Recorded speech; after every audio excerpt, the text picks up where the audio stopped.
Se a teologia da Igreja Adventista do Sétimo Dia afirma que Ellen White foi inspirada pelo mesmíssimo Espírito Santo que inspirou profetas como Isaías e Paulo, os escritos dela não deveriam ter exatamente o mesmo nível de autoridade canônica? Afinal, se o autor da revelação é o mesmo, como é possível estabelecer graus de autoridade na voz de Deus? Essa ideia, essa premissa, embora pareça lógica à primeira vista, a ideia de que uma fonte divina obrigatoriamente tem que compor a Bíblia ou ter igualdade dogmática, é um erro estrutural daqueles que criticam o movimento adventista do sétimo dia.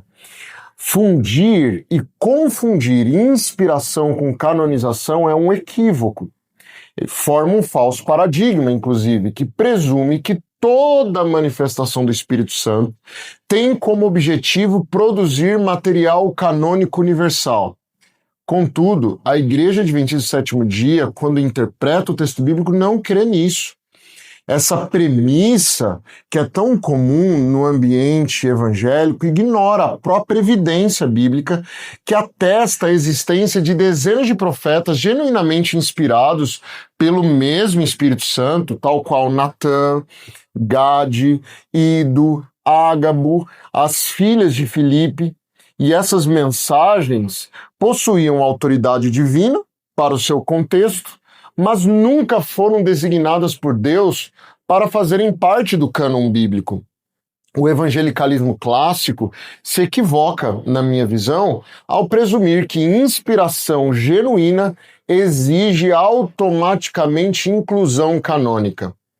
A distinção não é necessariamente na qualidade da inspiração. Eu não creio que exista uma meia inspiração ou uma inspiração de nível menor.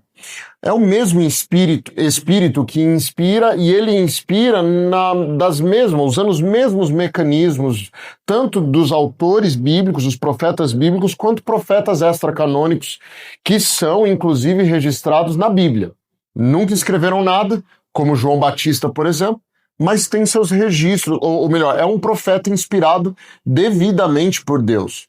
A questão aqui não é uma distinção quanto à inspiração.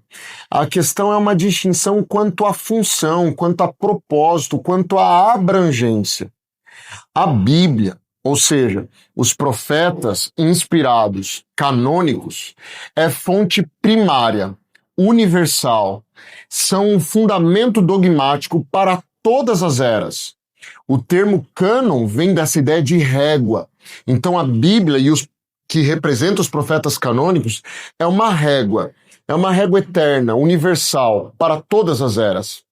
O dom profético extracanônico, que pode se manifestar na vida de pessoas, como foi no caso do profeta Natã, as filhas de Filipe, ou como nós, como Igreja Adventista do Sétimo Dia, queremos no ministério profético de Ellen White, esse dom profético extracanônico é um recurso pastoral, é um recurso local e é um recurso escatológico. Ou seja, a autoridade é a mesma no sentido de ter o Espírito. O Espírito é quem revelou, é quem inspirou todos esses profetas em questão. Só que a jurisdição é distinta. O propósito é distinto. Então, entenda comigo essa questão. No caso do profeta Natã, ele repreendeu Davi com uma autoridade divina absoluta. O profeta Natã, ele foi realmente um profeta inspirado por Deus. Davi, que foi também um indivíduo canônico, porque uma boa parte das suas músicas estão nos Salmos, ele é autor de uma parte canônica da Bíblia, ele teve de se submeter a um profeta extracanônico. Porém, o livro do profeta Natã, que está em 1 Crônicas, capítulo 29, verso 29, nunca entrou no cânon. Ele era um profeta legítimo, mas era um profeta extracanônico, e seu livro não entrou no cânon bíblico. A autoridade da mensagem do profeta Natã era legítima. Nós jamais vamos discutir a autoridade da mensagem do profeta Natã. Contudo, o escopo da sua mensagem não era canônico, o propósito não era canônico. A diferença estrutural entre inspiração canônica é a seguinte: a canonização é um ato providencial, soberano de Deus, para estabelecer a fonte universal e atemporal de verdade. É o juiz que rege todas as coisas. A inspiração é um método que Deus se comunica com o ser humano. Só que o erro do protestantismo clássico é fundir os dois eventos. Deus inspira a muitos, mas canoniza a poucos. A aceitação de um profeta extracanônico não exige automaticamente a inserção dos seus escritos no texto canônico bíblico. E a raiz desse dilema da paridade encontra-se na teologia sistemática do evangelicalismo tradicional, como defendido por Charles Hold, e pelo fundamentalismo histórico. O evangelicalismo opera sobre a premissa da teoria do ditado, ou inerrância verbal, onde cada palavra é mecanicamente ditada por Deus. Então, nessa ótica, que é uma ótica grega, uma ótica estática, se Deus ditar novas palavras no século XIX, essas palavras teriam que ser fisicamente anexadas à Bíblia, pois seriam extensões diretas e idênticas do texto sagrado. Contudo, a Igreja Adventista do Sétimo Dia rejeita essa premissa porque ela não é bíblica. A teologia entende que inerrância verbal não é um conceito bíblico. Nós entendemos ao ler o texto bíblico que os autores bíblicos, eles foram inspirados não de forma verbal, mas sim através dos seus pensamentos. Isso é bem estabelecido, tá? Não é apenas a Igreja Adventista que crê que a revelação e a inspiração aconteceu de forma verbal. Muitas outras denominações cristãs acreditam também na inspiração do pensamento. Então a ideia é de que Deus se revela para o profeta, a revelação vai para a mente do profeta, a informação divina vai até a mente do profeta, e o profeta então usa a linguagem humana e cultural, imperfeita como ela o é, para se expressar ou para expressar a mensagem divina. A mensagem é divina, mas a forma de expressar essa mensagem, ela é humana, porque são seres humanos pecadores. E antes de você achar que eu estou falando um absurdo, eu tenho um vídeo aqui no canal que eu vou marcar sobre inerrância bíblica, onde eu demonstro biblicamente o fato de que nós temos na Bíblia várias demonstrações de que a inspiração não era verbal, e sim a inspiração do pensamento. A mensagem do profeta é a palavra de Deus, e não necessariamente a forma como o profeta se expressa, porque ela pode ser contaminada por várias debilidades humanas.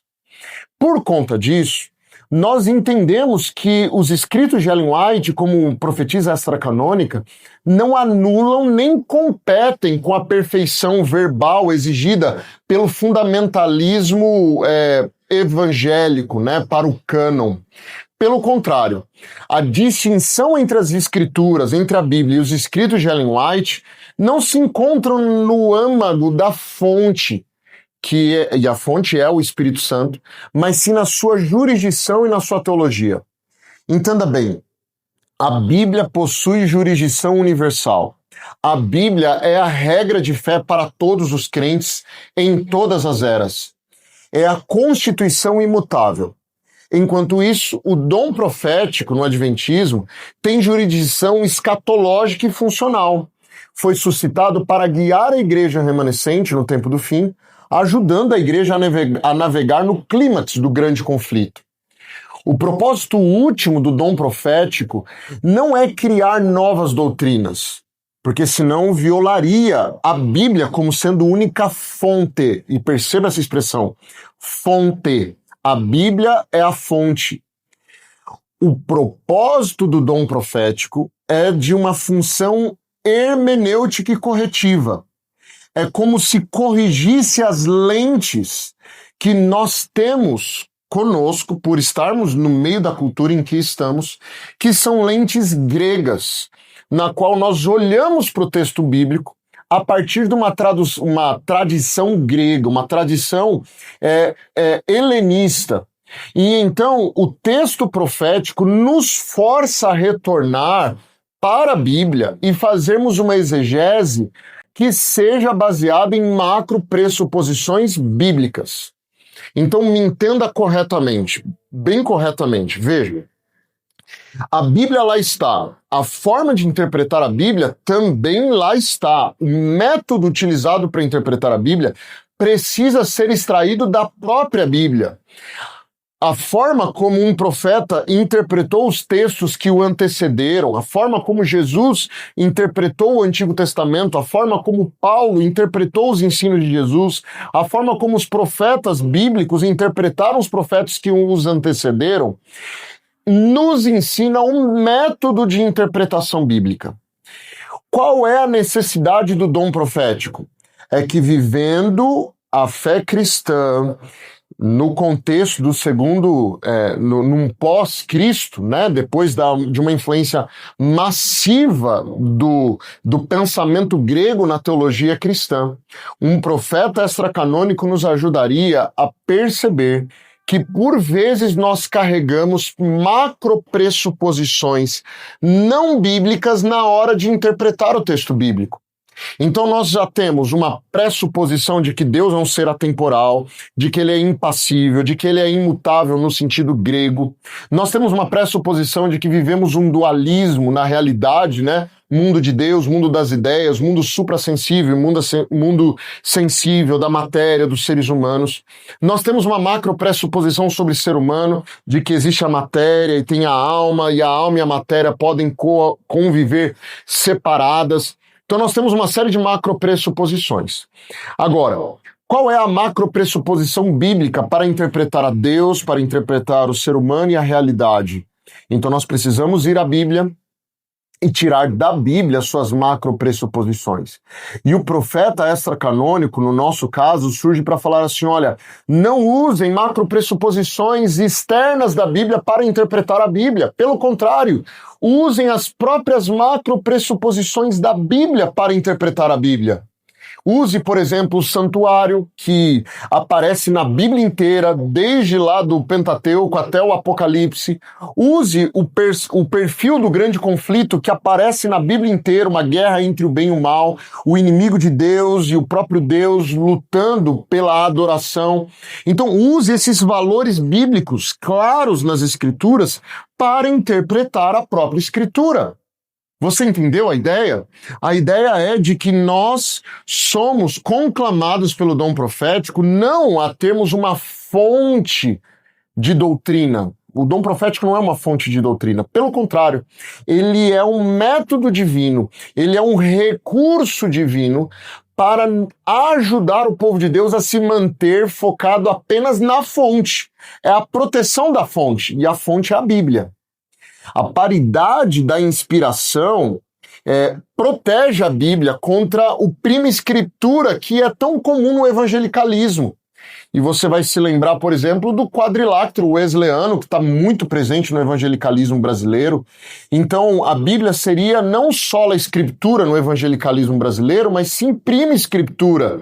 E se você acha que eu estou falando um absurdo, é porque provavelmente ainda não foram lidas teologias sistemáticas evangélicas suficiente, porque se você lesse essas teologias sistemáticas, você teria clareza de que a maior parte dos teólogos sistemáticos que influenciam as denominações evangélicas atuais não creem ou não vivenciam na prática o sola escritura, mas sim um tipo de prima escritura.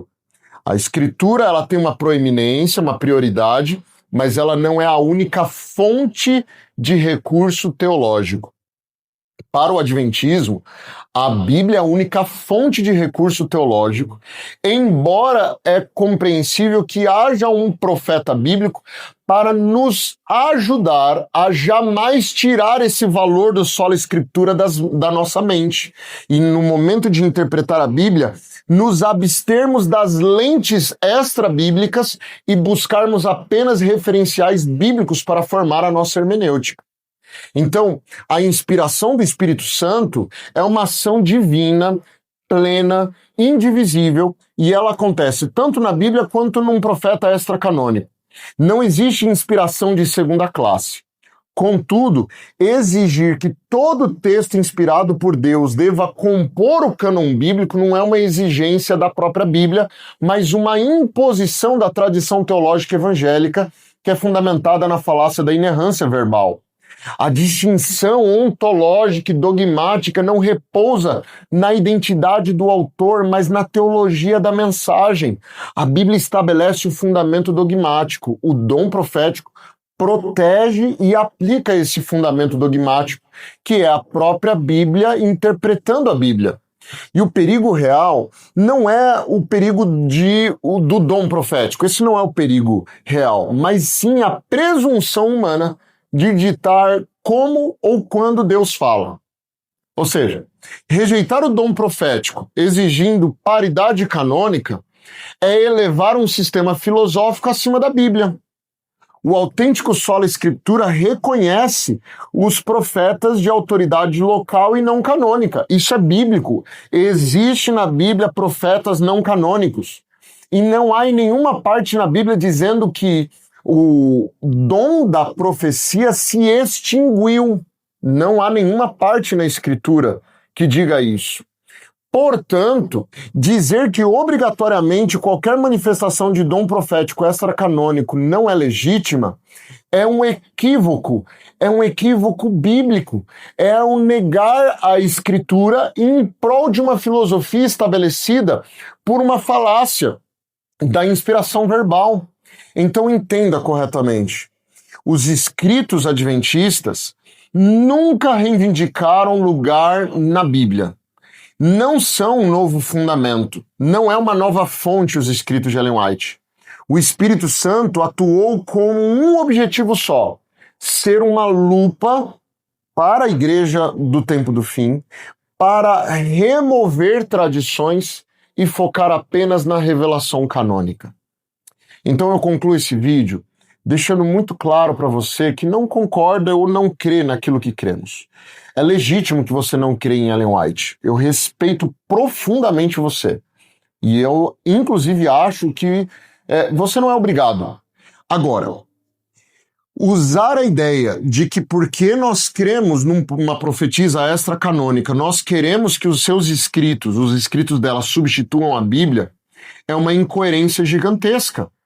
Porque existe uma diferença entre fonte e recurso. E no próximo vídeo eu quero falar mais sobre essa relação entre fonte e recurso. A Bíblia é a fonte de todo conhecimento teológico.